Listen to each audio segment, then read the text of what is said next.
할렐루야. 자리에 앉으시면서 인사하십시오. 정말로 잘 나오셨습니다. 주의 이름으로 환영하고 축복합니다. 여러분, 지난 12일에 ABC 방송에서요, 테네시 내슈빌 주의 한 사업가가 자기가 키우던 애완견에게 어마어마한 그런 유산을 남기고 이제 사망했다고 하는 그런 보도가 있었습니다. 빌 도리스라고 하는 사람인데 작년 11월에 자신이 키우던 그 보더 콜리 종에 속하는 개인데 이름이 룰루라고 합니다. 이 룰루에게 자신이 죽은 이후에 유산으로 500만 불, 500만 불을 남겼다고 하는 거예요. 그리고 작년 10일에 신탁까지 했다고 하는 거예요. 다른 데는 절대 쓸 수가 없고 그 룰루 애완견 그 양육비로만 500만 불을 쓰라, 이렇게 신탁 조항까지 했고요.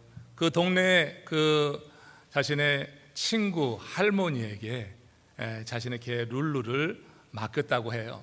그래서 기자가 그 500만 불을 어떻게 할 거냐 했더니 그 할머니도 과간이에요. 할 수 있는 한 500만 불을 다 쓰겠다, 그렇게 말했다고 하는 겁니다. 그거 들으면서 이 룰루만도 못한 우리 신세가 좀 한탄스럽기도 하고, 정말 개만도 못한 그런 상황에 있는 경우 있잖아요. 아니, 개가 500만 불, 온 세상에 이런 일이 다 있더라고요. 여러분, 짐승이 주인 잘 만나니까요, 그저 삶이 이렇게 안전하게 보호를 받는데, 여러분 어떻습니까? 여러분의 주인은 누구십니까? 여러분의 주인은 천지를 창조하시고 부족함이 없으시고 우리를 사랑하시는 여호와 하나님 아버지인 줄로 믿습니다. 이 여호와 하나님 아버지가 우리의 주인이 된다고 하는 고백이 있는 사람은 아멘 하십시오. 여기에 아멘 하지 못하는 사람은 어찌 보면 룰루만도 못한 그런 삶을 살 거예요. 우리 여호와 하나님이 내 삶의 주인이 되십니다. 우리 삶의 주인이 되셔서 여호와 하나님은 우리 곁을 떠나지도 않아요. 룰루에게 유산이 많이 남아도 룰루의 그 사랑하는 주인이 떠나고 났으니 그게 어떻게 쓰일지도 모르고 사실 룰루의 인생이 행복한 것이라고만 꼭 볼 수도 없는 거예요. 주인이 살아 있어야죠. 우리의 주인은 영원토록 살아 계시는 여호와 하나님인 줄로 믿습니다. 그래서 저는 룰루보다는 정말 행복하다, 그냥 그렇게 혼자 생각을 했어요. 그리고 감사함으로 여러분들도 모두 그 여호와 하나님이 주인이 되는 그런 삶을 통하여서 하나님의 은혜와 보호함 가운데 살아가길 원한다. 우리 하나님이 우리를 세밀하게 배려하시고 우리의 인생을 지켜주신다고 하는 것, 달무드에 보면 그런 말이 있어요. 하나님은 털을 짧게 깎인 양에게는 찬바람을 보내지 않는다 하는 겁니다. 이 양이 털을 짧게 깎이고 한겨울이 돼서 매서운 바람이 불어오면 그 양은 오돌오돌 떨고 그 추위에 견디지 못하면 그만 얼어 죽고 말 것입니다. 근데 하나님께서는요, 그런 양의 추위를 헤아리셔서 양의 털을 짧게 깎는 계절이 있는데, 양의 털을 짧게 깎을 그때는 바람을 보내지 않는다. 그래서 그로 살아갈 수 있도록 보호하신다고 하는 게, 우리 하나님께서 우리의 삶을 그렇게 배려하시고 우리를 너무나 잘 아시는 하나님, 우리를 만드셨기 때문에 우리를 잘 아시는 하나님께서 우리의 사정에 가장 맞는 상황을 우리에게 허락해 주셨다고 하는 것이 우리의 기본적인 믿음이 되어야 될 줄로 믿습니다. 내가 힘들면 힘든 대로, 내 일이 좀 형통하면 형통한 대로 하나님은 우리를 아시고 우리를 사랑하시기 때문에 지금 이 자리에 두셨다, 이 고백이 있어야 돼요. 그리고 하나님이 주인 되심에 대해서만 의심하지 않는다고 하면 하나님은 우리와 영원히 함께 하시면서 우리가 이 땅의 삶을 다 마칠 때까지 계속해서 동행하시면서 우리를 지켜주실 줄로 믿습니다. 이와 관련해서 예레미야 애가 3장 22절에서 예레미야 선지자가 이렇게 말을 합니다. 여호와의 인자와 긍휼이 무궁하심으로 우리가 진멸되지 아니함이니이다. 여호와의 인자와 긍휼, 여호와의 헤세드, 그 사랑과 긍휼이 여기신 그 마음이 있으므로 우리가 진멸되지 않는다.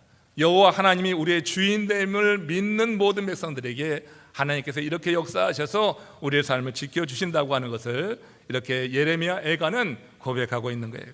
그러고 보면 공동체 지체를 배려한다고 하는 것, 우리가 서로 이 공동체 안에 있으면서 우리의 지체들을 배려한다고 하는 것은 하나님의 속성으로 상대에 대한 그 사랑이 원천이 되어야지 된다고 하는 거예요. 공동체에 함께 묶어준 것은 하나님이 하나님으로부터 받은 그 사랑을 함께 나누라고 우리를 묶어주시고, 여기서 하나님의 일을 감당하라고 우리에게 더 은혜를 주시는 줄로 믿습니다. 그래서 우리 안에 지체들 사이에 서로 이런 사랑이 오고 할 때 이 믿음의 공동체 안에서 여러분들이 자부심을 갖게 될 거고, 들며 날며 힘을 얻는 거예요. 세상에서 지치던 영혼들이 우리 믿음의 형제들을 같이 보면서 이렇게 예배를 통하여서 함께 만나고 얼굴을 대면하고 눈빛을 오가며 이렇게 함께 주의 사랑을 같이 나누게 될 때 여러분들의 삶에 정말 풍성한 은혜가 더욱더 넘치게 될 줄로 믿습니다. 오늘 본문이 그런 의미에서 우리에게 던져주는 매우 중요한 메시지가 있는 겁니다. 레위기 19장 9절 10절 말씀, 모세 오경 가운데 레위기를 통하여서 우리에게 주시는 말씀을 묵상하면서 우리 공동체가 어떻게 그렇게 함께 살아야 될지 그 지혜를 얻어보도록 하겠습니다. 같이 읽겠습니다. 너희가 너희의 땅에서 곡식을 거둘 때 너는 밭 모퉁이까지 다 거두지 말고 내 떨어진 이삭도 줍지 말며 내 포도원의 열매를 다 따지 말며 내 포도원에 떨어진 열매도 줍지 말고 가난한 사람과 거류민을 위하여 버려두라. 나는 너희의 하나님 여호와이니라. 하나님께서 그 공동체 안에 있는 모든 지체들이 굶지 않도록, 배고픔으로 인하여서 고통당하지 아니하도록 하나님께서는 율법을 통하여서 그 공동체의 지체들이 함께 살아갈 것을 이렇게 명령하시는 것입니다. 여러분, 유대 사회에는 거지가 없다고 합니다. 지금도 유대 사회에는 거지가 없는 거예요. 그 공동체에 거지가 있는 것이 유대인들에게는 아주 수치로 여겨진다고 하는 거예요. 하나님의 말씀을 가지고 그들이 지금도 실천하기 때문에 그들의 공동체에는 거지가 없다. 정말 배고파서 구걸하는 사람이 없다고 하는 얘기를 들어보는 것입니다. 모세는 이렇게 이웃을 배우려 하게 될 때 그 손으로 하는 모든 일에 복을 받는다 하는 그런 축복의 약속과 함께 우리로 하여금 공동체 안에 있는 지체들에 대해서 관심을 가질 것을 그렇게 요청하고 있는 것입니다. 그런데 제가 한 번 더 이 말씀을 묵상해 봤더니 이 명령은 다른 지체들을 위한 그런 말씀이기도 하지만 사실은 나를 위한 말씀이기도 하더라고요. 우리 자신을 위한 그런 말씀이 되기도 하는 것입니다. 한 공동체에 먹을 것이 없는 지체를 방치할 경우에요, 그로 인하여서 그 공동체 전체가 불안하게 되는 것입니다. 그로 인하여서 다른 공동체의 일원이 해를 당할 수도 있다고 하는 거예요. 사람이요, 사흘 굶으면 담 넘지 않을 놈이 없다고 하는 그런 우리의 속담이 있어요. 사흘을 굶게 되면요 다 담을 넘는다고 하는 거예요. 배고픔을 견뎌낼 그런 인생이 없다고 하는 거예요. 도둑이요 강도되는 것은 한순간이 되는 것입니다. 배고파서 담을 넘었는데 주인에게 걸리게 되면 강도로 변하는 것이에요. 결국 우리에게 해가 된다고 하는 거예요. 같은 공동체의 지체를 같이 관심하고 돌보고 함께 해야지 될 이유는 그 자신을 위한 것도 되지만 결국은 우리를 위한 주의 명령이라 하는 것을 여러분 생각하시면서 우리 남풀의 공동체 안에 있는 모든 지체에 대해서 주의 명령도 있지만 이 말씀에 따라서 여러분들이 행하게 될 때 우리 공동체가 정말 더욱더 은혜가 넘치는 그런 하나님의 은혜가 보이는 교회 될 줄로 믿습니다. 우리가 여러분 이렇게 사람이 너무 배가 고프면요 무슨 짓이든지 할 수 있는 거예요. 그렇게 배가 고프면 어떤 윤리의식도 도덕의식도 없고요, 그 공동체를 그야말로 깨는 그런 일을 우리가 보게 된다고 하는 것입니다. 한 예로 저 북이스라엘의 16대 왕이었던 아합에게 아들이 있죠. 그의 아들이 여로보암입니다. 여로보암이 아합의 뒤를 이어서 왕이 됐을 때 일인데, 그때 아람의 베나닷 왕이 막강 군대를 보내가지고 그 북이스라엘의 수도인 사마리아 성을 둘러싼 거예요. 그리고 사마리아 성에 들어가는 모든 보급로를 차단하고 거기를 완전히 그저 막아버리니까 사마리아 성 안에 있던 북이스라엘 사람들이 시간이 흘러가면서 먹을 게 없고 경제가 파탄이 되는 거예요. 그 성경에 보면은 나귀 머리 하나에 은 80세겔의 거래가 됐다는 거예요. 엄청난 금액입니다. 비둘기똥 4분의 1통에 5세겔에 거래되는 그야말로 경제가 파괴된 이런 상태에 놓이게 되었습니다.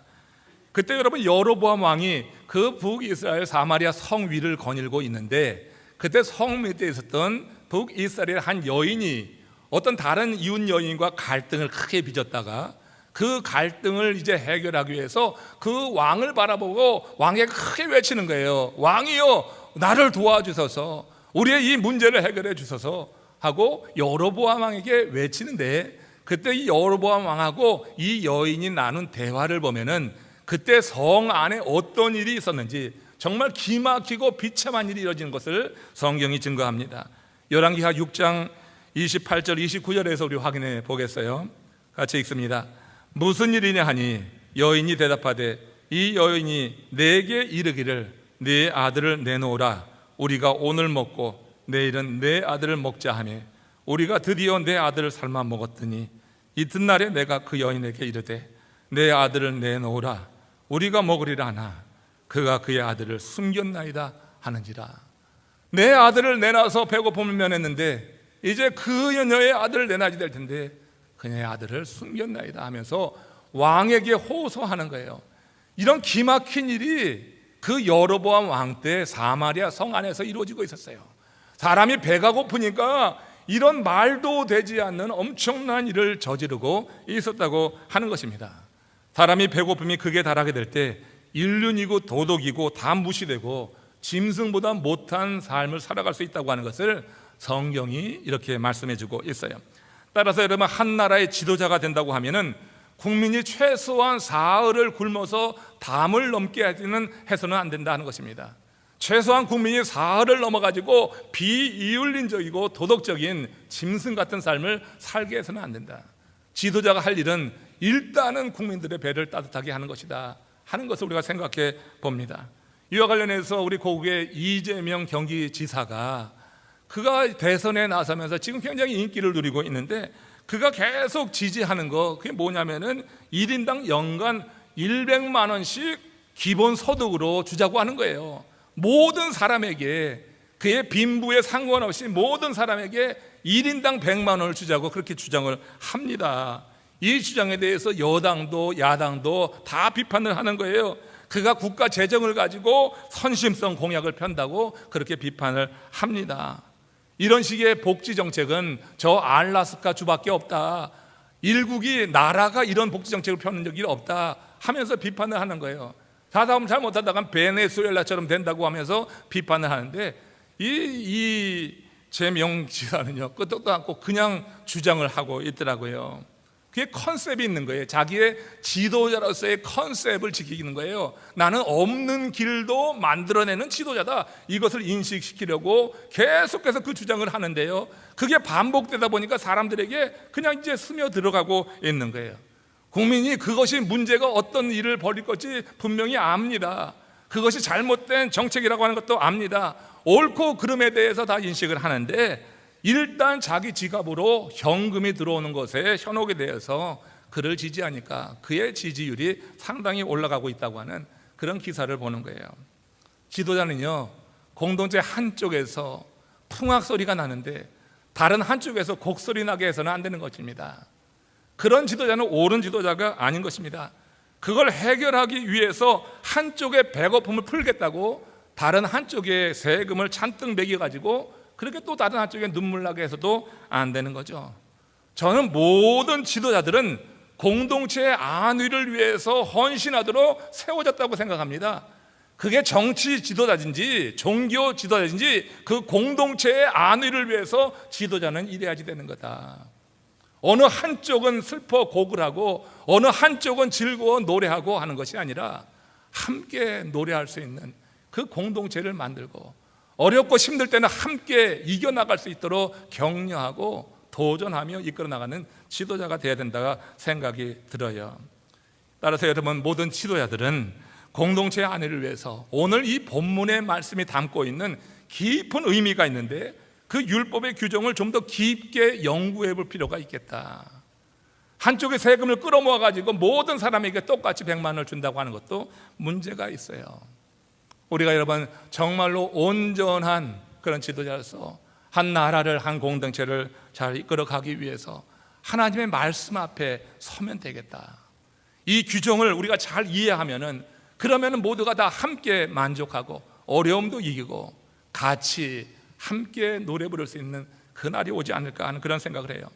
한편 우리가 공동체의 어려운 지체를 배려할 때 율법의 규정에 담긴 뜻을 정말 잘 헤아려 봐야지 된다고 하는 것입니다. 일반적으로 사람들은 도와주는 일을 실제 기뻐하죠.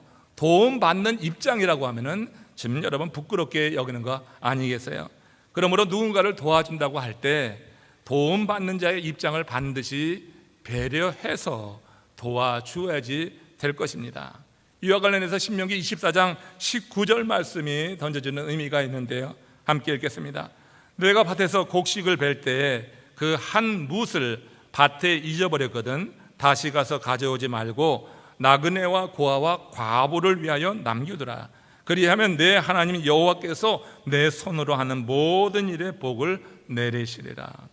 율법은 이렇게요, 추수할 때 이삭을 줍지 말라고 하는 오늘 본문 레위기의 말씀은 물론 또 이렇게 신명기에 있는 말씀을 통하여서 의도적으로라도 곡식을 남겨둬라. 누구를 위해서? 그 공동체의 가난한 이들을 위해서, 고아와 과부와 나그네를 위해서 이렇게 곡식을 남겨두라고 하는 거예요. 부자는 그냥 수확만 해도 되는 것입니다. 이삭까지 주지는 말라고 하는 거예요. 우리가 살면서요 그냥 흘러나가는 돈들이 있습니다.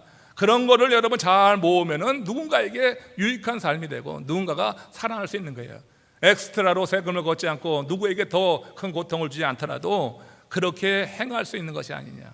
이삭을 줍지 말라고 하는 이 명령과 함께 한 뭇의 곡식단을 그냥 남겨두라고 하는 이 말씀을 통하여서 그 공동체 안에 배고파서 그야말로 고통받는 인생이 없도록 그렇게 배려하라고 하는 것을 우리가 들어보게 되는 거예요. 여러분, 이 말씀이 과거 그 북이스라엘 백성들에게 주신 말씀만이 아니고 또 지금 모세가 그 이스라엘 백성들 출애굽한 이후에 그 백성들에게 주시는 말씀만이 아니라 오늘을 살아가는 우리들에게 주시는 말씀으로 들려져야 될 줄로 믿습니다. 그래야지 살아있는 말씀이 되는 거예요. 그렇지 않으면 고전이 되는 거예요. 성경은 오늘 나에게 주시는, 우리 공동체에 주시는 말씀으로 받을 때 이 말씀이 살아 역사하는 생명 있는 말씀이 되는 거다. 그래서 공동체 지체를, 우리가 배고프고 어려운 지체에 대해서 관심을 한번 돌려보는 것, 오늘 말씀을 우리가 나누는 중요한 목적이 되는 것입니다. 하나님은 또한 이렇게 공동체가 배고픈 것뿐만 아니라 그들의 정서적인 면도 함께 고려하면서 배려하라고 명령을 해요. 사람들이 느끼를 어떤 정서적인 그런 어떤 마음이 있습니다.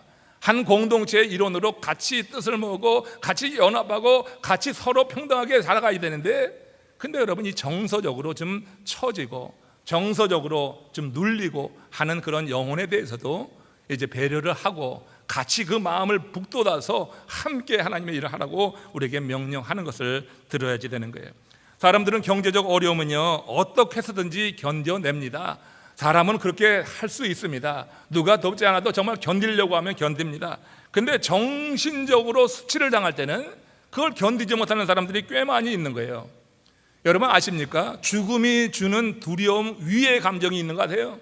우리는 죽음이라고 하는 그 감정이 제일 강력하고 우리로 힘들게 하는 것으로 여기지만 죽음 위의 감정, 죽음이라고 하는 두려움 위의 감정은 수치감이라고 하는 거예요. 사람은요 이 두려움 위에 수치감을 느끼게 될 때 내가 경제적으로 어려워서, 삶이 어려워서 자신의 삶을 포기하는 것이 아니라 수치감을 느끼게 될 때 스스로 목숨을 끊는 경우가 많이 있다고 하는 거예요. 최근에 보도되는 내용들 보면 다 우리들보다 잘난 사람들 많이 스스로 목숨을 끊고 있습니다. 여러분, 사람이 그렇게 수치감을 느끼게 될 때 삶의 의미를 잃게 된다고 하는 거예요. 수치스럽게 사느니 차라리 죽는 게 낫다고 생각하는 사람들이 의외로 많이 있고요. 지금 이 코로나 팬데믹 시기에 코로나 블루까지 겹치게 되면서 정말 많은 이들이 이 수치감 때문에 정말 삶의 회의를 느끼는 경우를 많이 접하고 있는 것입니다. 그러므로 우리는 누군가를 배려할 때 그가 느낄 수치감에 대한 공감도 함께 하면서 배려하고 도와야지 되겠다 하는 생각을 해보게 됩니다. 이와 관련해서 다윗이 암몬 왕이 죽고 그 아들 한온이 왕위에 올랐을 때 다윗이 사절단을 보낸 적이 있어요. 그 사절단을 보냈을 때 아주 기막힌 일을 이 사절단이 겪었던 것입니다. 암몬 그 한온 왕의 신하들이 다윗이 보낸 이 사절단을 저 다윗이 우리나라를 정탐하러 보낸 것입니다. 이렇게 그렇게 고발을 한 거예요. 그러니까 이 한운이요, 그 신하들의 말만 듣고 그 정탐꾼에 대해서 다른 조사도 하지 않고 그 정탐꾼의 옷을 다 자르고 그 정탐꾼의 수염을 절반만 깎아버려 가지고 돌려보낸 거예요. 이건 외교적인 결례를 넘어서 전쟁을 하고자 하냐고는 그런 선전포고와 같은 그런 일이 되었습니다. 아주 무례한 일이 되었죠. 그 다윗이 요압 장군을 앞세워서 이 암몬과 전쟁을 치르게 되죠. 이 일로 인해서 괜한 일로 전쟁이 치러진 거예요. 그렇게 사람을 수치스럽게 하고 그 사절단에 대해서 그렇게 무례하게 했을 때 그것이 전쟁으로까지 번졌다고 하는 거예요. 그 전쟁에서 다윗군이 큰 승리를 거두게 됩니다. 다윗이 승리를 거둔 데에는 그가 모욕당한 이 신하들에 대한 마음이 다윗의 군대에 전해졌다고 하는 것입니다. 그들이 당한 그 모욕에 공감해서 그들이 그 모욕감을 벗어낼 때까지 그들을 배려해 준 마음이 이 다윗군의 모든 군인들의 마음에 스며들었다고 하는 거예요. 당시 유대인들은요, 머리털과 수염이 깎이는 것을 그야말로 수치 중에 수치로 여긴 것입니다. 조선시대 때 상투 잘리는 것 이상으로 머리털이 잘리고 수염이 밀리고 하는 거요, 이거 수치스러운 일이었어요. 다윗은 자신의 사절단이 이렇게 수염이 깎이고 머리가 잘렸다고 하는 소리를 듣고 그 사절단이 자기에게 돌아와서 사절단에 보고를 하는 것을 미뤘어요.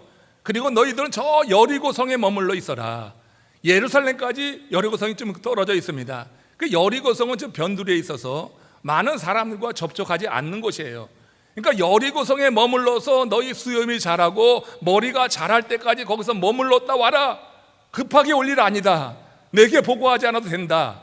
그래서 이 사절단의 그 수치스러운 그 감정을 이해하고 공감해서 그렇게 머물게 한 것입니다. 그리고 나서 이제 그들이 돌아와서 보고를 하게 됐겠죠. 그들이 당한 모욕에 공감하는 그 다윗 왕에 대해서 그 신하는 물론 이 다윗 군대 모든 군인들이 마음이 크게 위로를 받게 되는 거예요. 사람과의 접촉을 삼가가면서 그들이 이렇게 다른 외진 곳에서 머물러 있을 때 그 왕을 생각하는 마음이 어떻겠어요? 그 소문이 군대에 번져나갔다고 하는 거예요. 그런데 여러분, 여기서 더 중요한 이야기가 하나 있어요.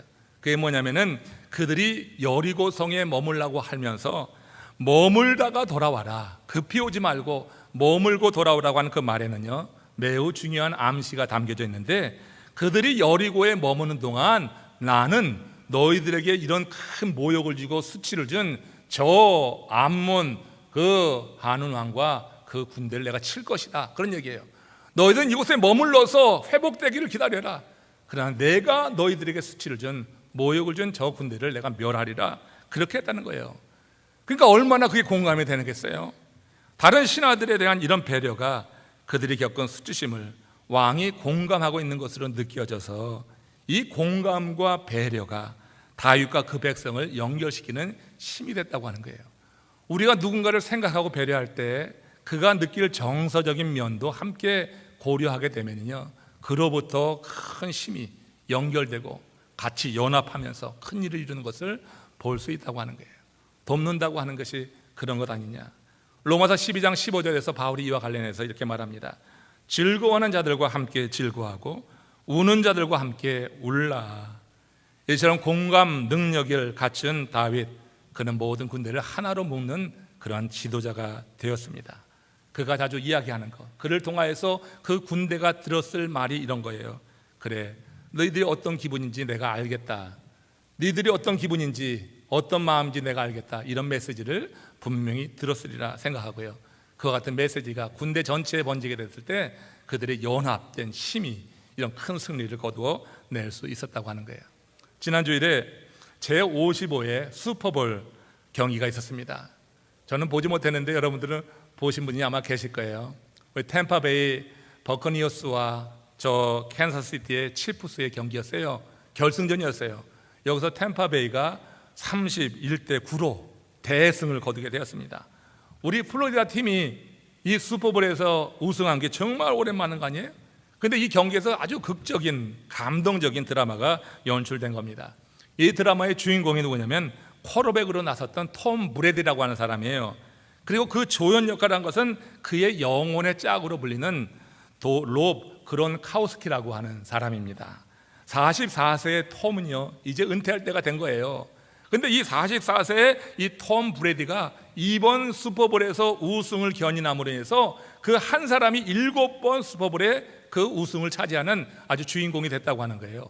대단한 일이고요. MVP로 최다 MVP로 선정이 돼서 그야말로 전설 중에 전설이 됐다고 하는 그런 기사를 읽어봤습니다. 톰은 작년 3월에 뉴 잉글랜드 패트리어츠를 떠났습니다. 그리고 지금 우리 템파베이 버커리우스라고 하는 이 팀으로 온 거예요. 그 패트리어 팀은요 톰이 그곳에 있으면서 6번 슈퍼볼 우승을 견인한 그런 팀이에요. 그러니까 이 굉장한 팀이죠. 뉴 잉글랜드 팀은 굉장한 팀이고 여기 이제 템파베이는 그저 하위 팀이라고 하는 거예요. 한 번도 우승을 하지 못한. 그런데 이 팀에서 이 팀으로 이적을 해온 이후 1년 만에 슈퍼볼 우승을 이룬 거예요. 좀 놀라세요. 그건 대단한 일이에요. 이거 여러분 한 팀이 한 번 우승하기도 힘든데 그 최하위에 있던 팀을 1년이 안 돼서 지금 우승으로 슈퍼볼 우승으로 이끌어낸 거예요. 우리 동네 일이니까 우리 더 기뻐했으면 좋겠습니다. 근데 여러분 이 패트리어트에게 이런 큰 승리를 거두며 이 극적인 드라마를 일구게 됐는데 이 버커니어스로 톰이 이적하면서 그가 행했던 일이 지금 회자되고 있는 거예요. 그게 뭐냐면은 이 톰이 이 최하위 팀으로 오면서 가장 먼저 한 일이 뭐냐면 그 팀원들에게 모두 전화를 걸었다고 하는 거예요. 전화번호를 다 일일이 알아가지고 먼저 전화를 하면서 그들에게 우상과 같은 톰이 이렇게 패배감에 쩔어 있고 자신감을 잃어버린 그 팀원들에게 전부 전화를 해서 인사를 먼저 권하면서 그들을 격려했다고 하는 겁니다. 만년 하위 팀이었던 지금 버커니어스가 톰이 합류하면서 새롭게 거듭나게 된 원인이 되었다고 하는 거예요. 그가 오면서 가장 먼저 한 이 일이 그들 마음 가운데 큰 감동을 준 겁니다. 또 팀은 이렇게 동료들을 배려하면서 먼저 다가가서 이런 일을 주었는데 그가 그런 사람이라고 하는 것이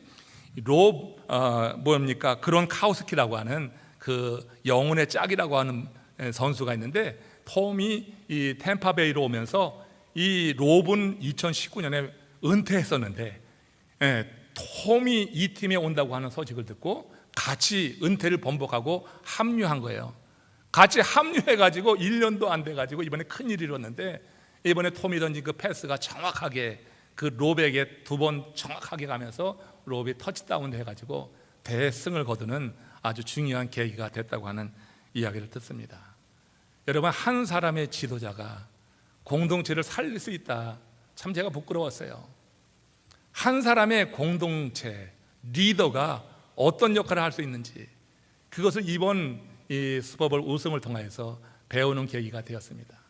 다윗이 그 신하들이 겪었을 그 수치감과 모욕감을 생각하면서 그를 배려하고 그의 정서적인 그런 마음까지 헤아리면서 그들을 이렇게 배려했을 때 그 군대가 화답한 것처럼 지금 이 톰이라고 하는 대스타가 그야말로 패배감에 쩔어 있었던 우리 템파베이 팀 선수들에게 먼저 손을 내밀게 될 때 그들이 연합하고 같이 힘을 얻고 일어나는 이 장면을 보면서요, 여러 우리 사역의 리더들, 또 우리 교구장 여러분들, 또 우리 속회 인도자 여러분들이 역할을 한번 생각해 보십시오.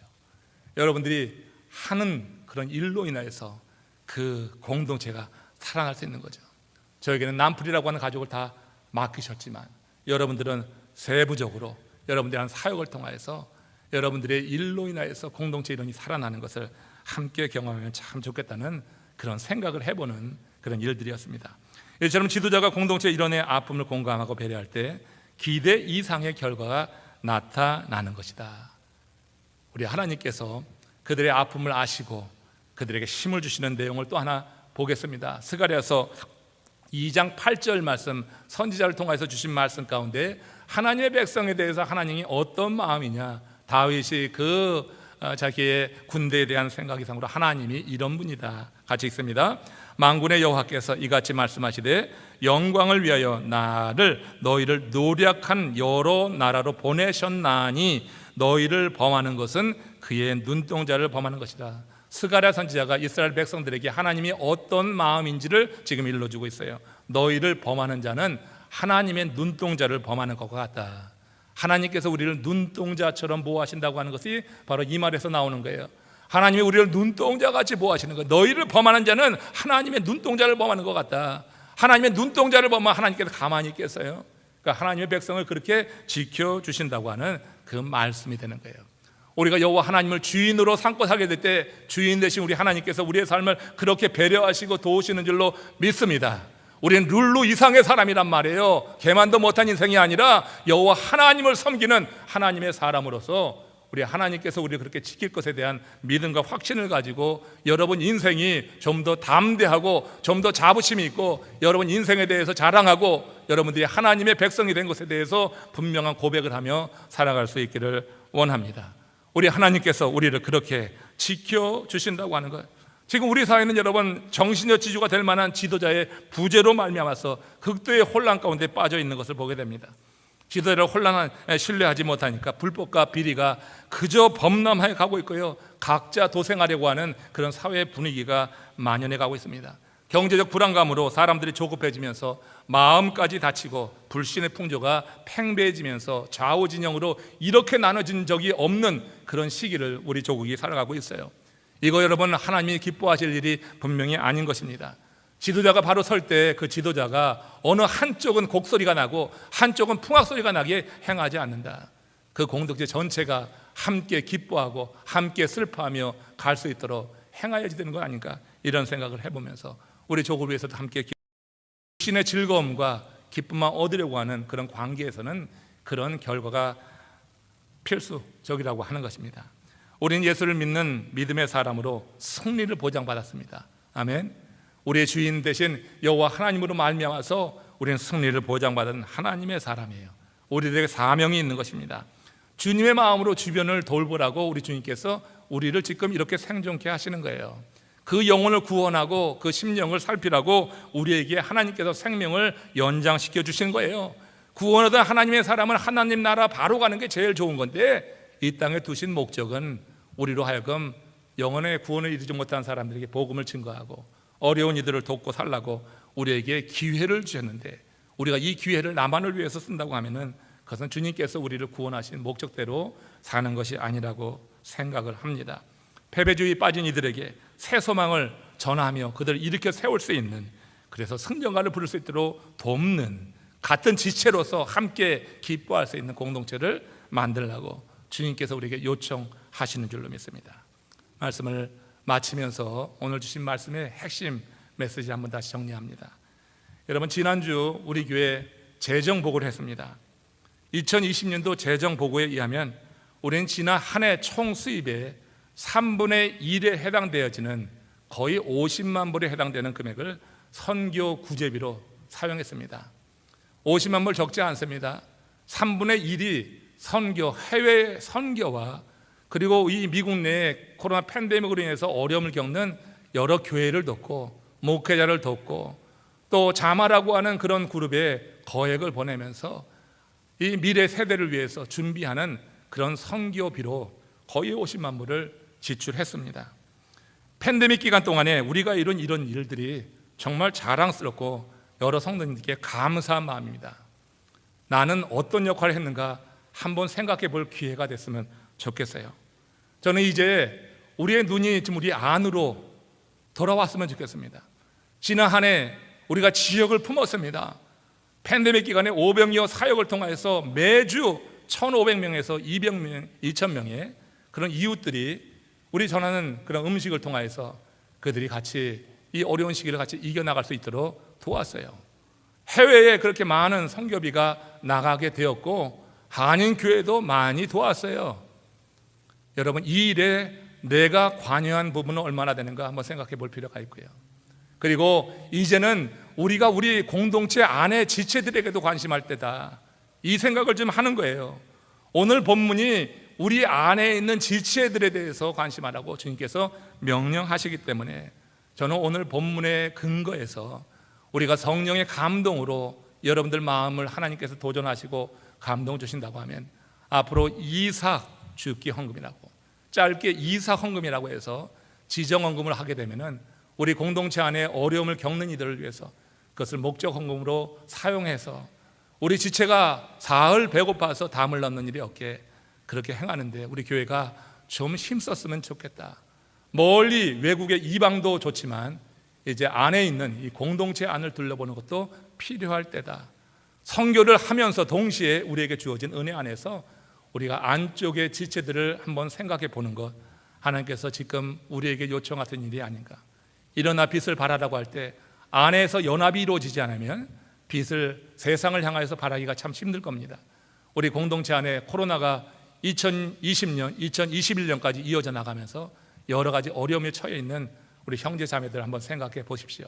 수치스러워서 부끄러워서 말하지 못하지만 실제로 어려움 가운데 있는 이들에 대한 관심과 생각이 이런 사랑으로 묶어진다고 하면은 여러분 우리 공동체가 더욱더 건강하게 하나님의 더 큰 일, 아름다운 일을 이룰 수 있을 것이라 생각합니다.